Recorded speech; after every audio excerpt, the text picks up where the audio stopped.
Now from the University of Okoboji, it's Okoboji Broadcast with Jeff Thee. Welcome to Okoboji Broadcast, everybody. History Wednesday.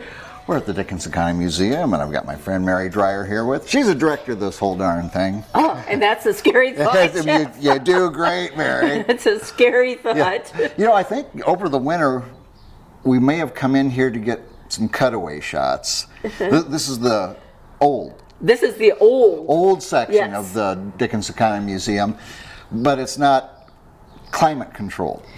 That's a gentle way of putting it. It was darn cold. You know, I learned something today. What's that? Absolutely today. This is not the old part of the museum. This is not the original. This was an addition on the original depot. Oh, okay. Which is where the waiting room and the office was. Yeah. This was a new addition. I don't know when it was built. Probably a long time ago, but it's not as old as some of the part of the building. Right. Yeah. Well, so we're going to talk today. We're talking about kind of the history of the history, the history of the museum itself. A little bit, and you know why we are? Why is that? That would be because this is actually a holiday week for us. Is it like National Museum Week, or? Oh, yes, it is. Here, I thought this would take a little bit longer, and we'd go through. It's not Christmas. It's not 4th of July. It's not. Mary, when you put stuff on Facebook. That's true. You did have some Even clues. I pick up on it. Yeah, it is. It's National Museum Week, and it's a week that we like to highlight our museums. And I thought, well, let's talk about our museum here. There's a lot to talk about here. There's a lot of really fascinating history just about the museum. Yeah, you know, we talk about the artifacts all the time, and the things that you've logged and things you're still doing research on. But where it's all housed and where it's been housed is another story. It really is. And, you know, I like to think that our depot is our biggest artifact. Yeah. It really is. Yeah, I can see that. And one of our oldest ones, too. Yeah. The depot building was started construction in 1883 and it was finished in the fall of 1884. Oh, my goodness. Yeah, the tracks came through in 1883. Okay. Yeah. So just think about that. You know, what was happening in Dickinson County at that time. Yeah, it was an age of incredible expansion. Yeah. It was when the railroads came through. They came through the BCR&N line in 1882 up in Orleans, and had the depot there at Orleans. Then built the original grandiose, fabulous, great Orleans Hotel, and then the Queen in 1882, and then the Chicago Northwestern line came up here from the south in 1883. You know, when you think about it, the railroad did to Dickinson County and the United States kind of did to that time period what the internet did about 100 years later. You know, I didn't even think about that, but even the images, the images of the tracks going all over and crossing and stuff. I mean, the internet is multi-dimensional. Yeah. The tracks were two-dimensional, but you're right. At that point, you know, when they did the original, coast to coast, suddenly destinations in the United States were days away where they'd been months away prior. Yeah. And it just made life happen here. This building was the hub of the community. It really was. It's where the mail came in. Sure. It's where people came to visit. It's where the tourists came. It's where the ice went out. It's where the fish went out. Ground zero. This was the focal point. It really was. Yeah. It really was. And I kind of feel like it is again. Well, yeah.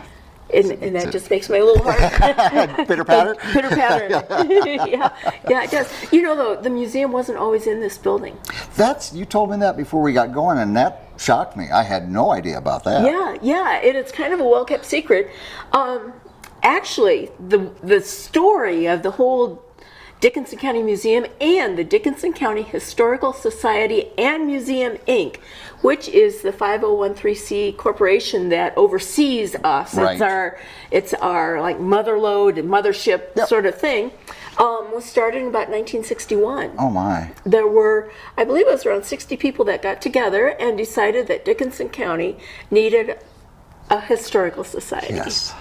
And they would meet quarterly in different locations. Right. They had no building, they had no stuff, but they knew that it was important to preserve the history of the area. Absolutely. Yeah. So they just started getting ideas. Yeah, and for some reason I'm thinking that there was kind of a building, maybe somebody's garage or something in Arnold's Park or Milford for a wee bit. But the museum really got started in about 1970. Okay. But not here. Right. Where was it, Mary? I'm so glad you asked. You knew eventually I'd jump into that. Yeah. It was actually in the Art Center. And not the Art Center we know today, not the Pearson Lakes Art Center. No. At one time, the Art Center was in Okoboji, kind of where Tweeters, in the area of Tweeters. There's, if you drive by on 71 and you just go by Tweeters going south, I believe. Right now, I think Mile Marine has a bunch of boats and stuff parked out there. Yeah. Yes, right. Yeah. And that's exactly where it was. Yeah, wasn't old it? red building, if I recall. Yeah, pretty much in a house and maybe a barn. I'm getting fuzzy with my age too, but I do remember when they moved the Art Center, so I remember that building. Well, the story, the way I've heard it, is in 1970, Faye Peterson, who was the curator, the director, the driving force behind a lot of things that happened here, got a call from somebody at the Art Center with an offer. Would you like to have the second story of the Art Center? And Faye, being Faye, said, what's it going to cost us? $0. Yeah. They let the museum be there, didn't charge rent. Right. Which was a good thing because the museum started with no money. Yeah.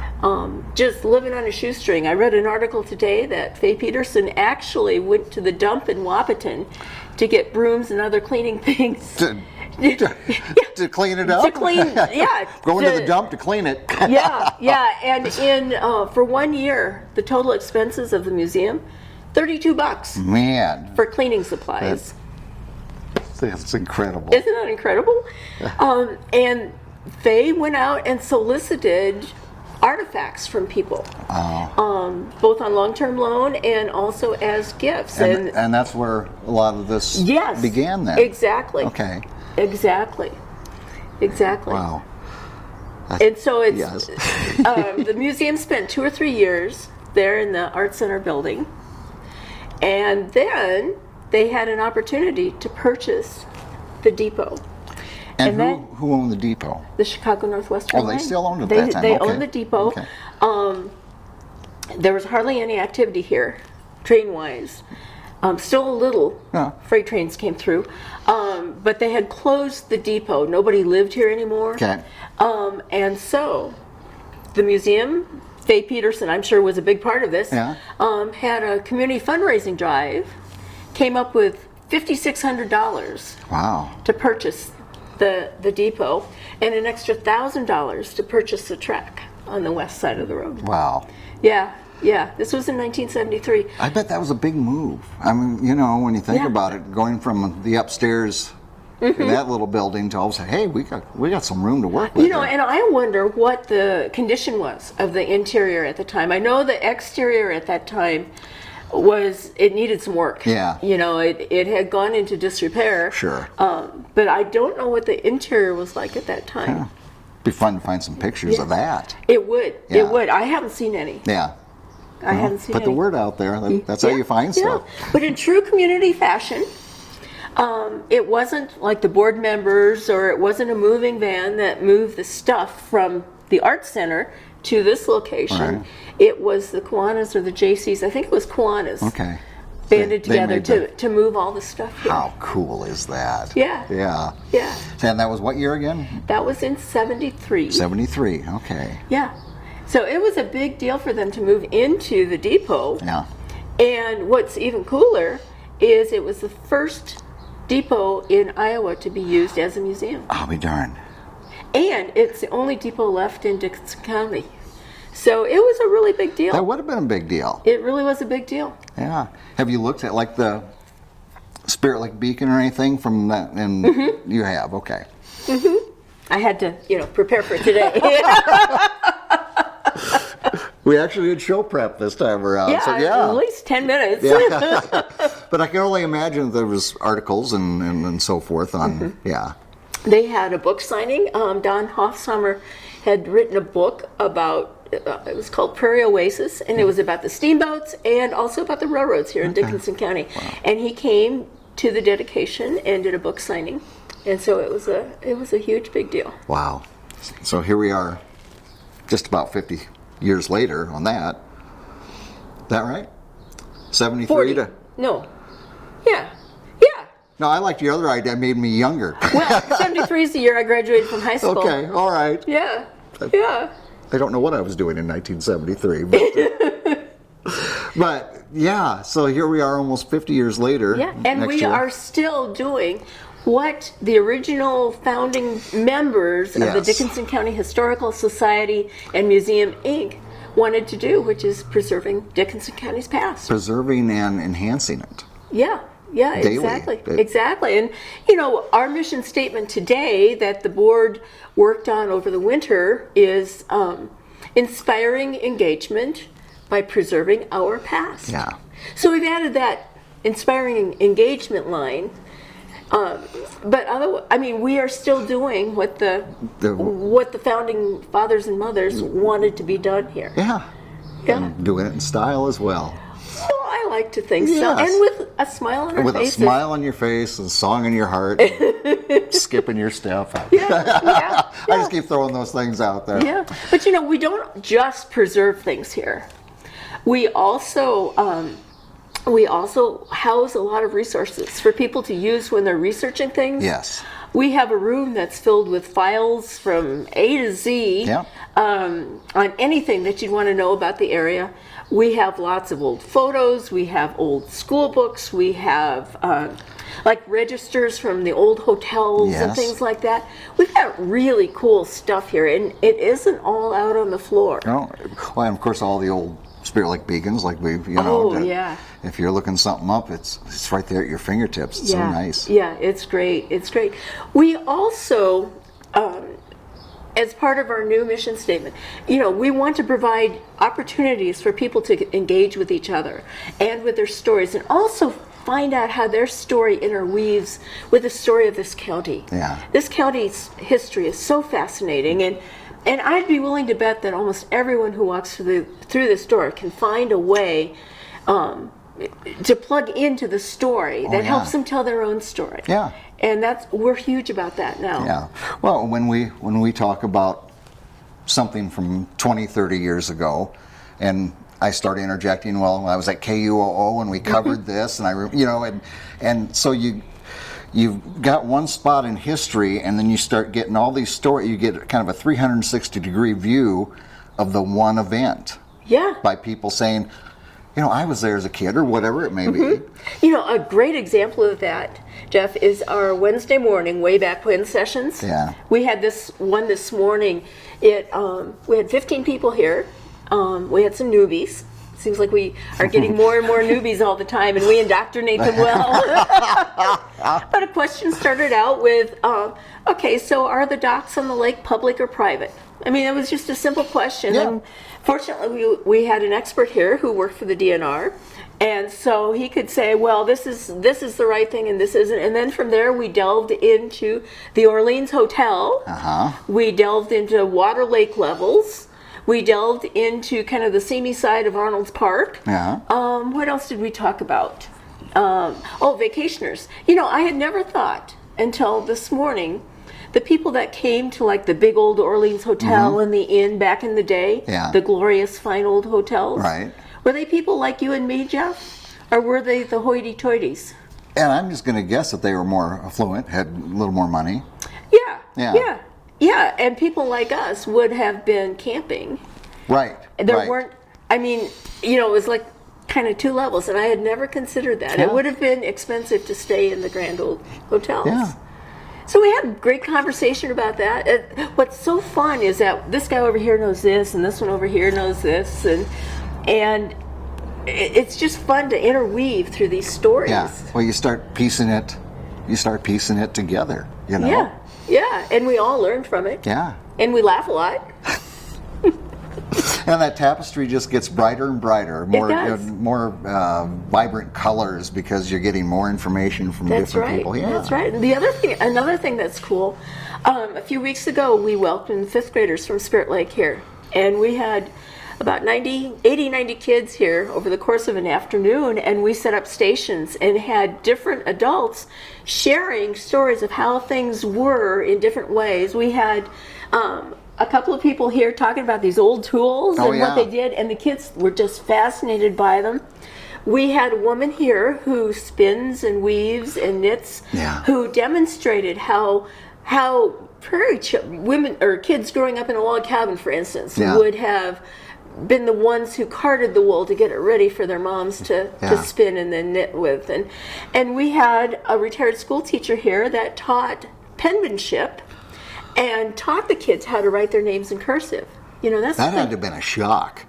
The kids loved it. And not only was it, they didn't use Sharpies to do this. Right. They used real fountain pens and real ink and have to write. dip and everything. And we had the real old lined paper to do that. And we had another gentleman who just told stories of what it was like to grow up as a kid in Spirit Lake back 50, 60 years ago. Yep.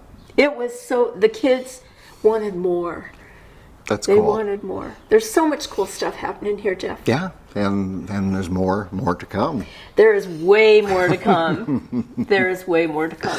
Well, watch out, world. Yeah, watch out, world. Mary's on a tear.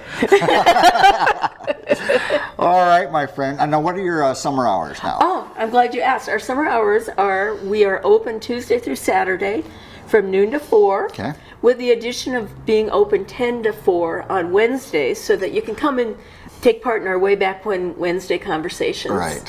Which are a hoot. Oh, I'm glad you guys have so much fun. And it's fun for me to come here. We do, and we've got a wonderful volunteer base. We've got volunteers that come in every day now, and it's just, it's one big happy family. One big happy family. Very good. Well, Mary, thank you for being here with us once again, talking history of our beautiful area.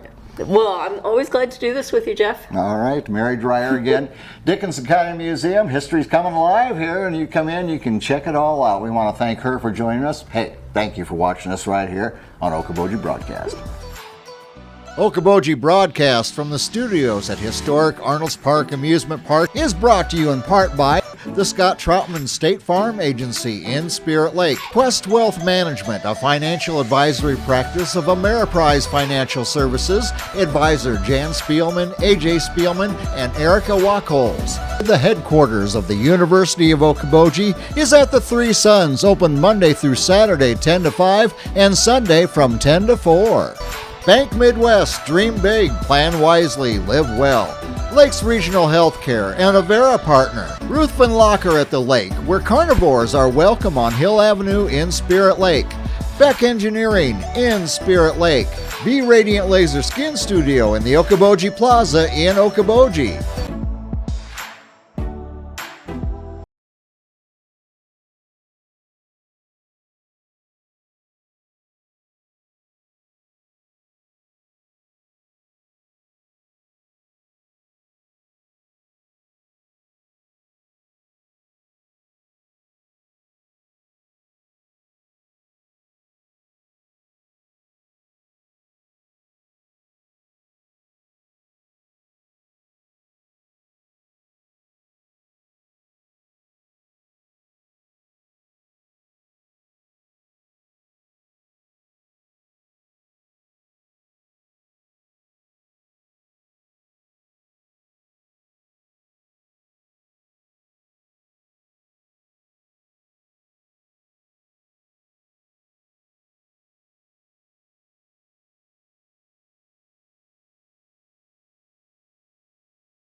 Okoboji broadcast from the studios at historic Arnold's Park Amusement Park is brought to you in part by the Scott Troutman State Farm Agency in Spirit Lake, Quest Wealth Management, a financial advisory practice of Ameriprise Financial Services, advisor Jan Spielman, AJ Spielman, and Erica Wachholz.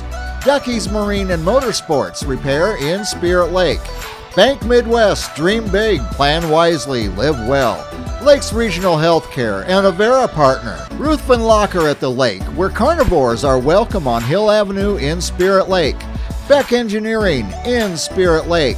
Be Radiant Laser Skin Studio in the Okoboji Plaza in Okoboji.